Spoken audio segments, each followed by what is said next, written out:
এই গরমের মধ্যে বাজি এমনি শান্তি পাচ্ছি না, যেদিকে যাচ্ছি এদিকের মধ্যে ইজি যাচ্ছি। তার মধ্যে প্রশ্ন করতেছে যে আপু ঠান্ডা ফ্লেভারের কেক হবে।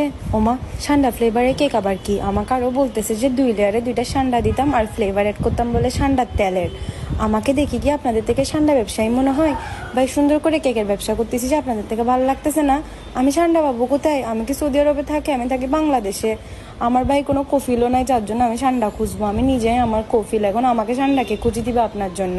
তাও আপনি যদি বলেন আমি আমার বাসার সিলিংয়ের মধ্যে উঠি আপনার জন্য কষ্ট করে এই টিকটিকি খুঁজে বের করতে পারবো। ঠান্ডার ছোটো ভাইয়ের রিমাইন্ড করবেন না আর কি।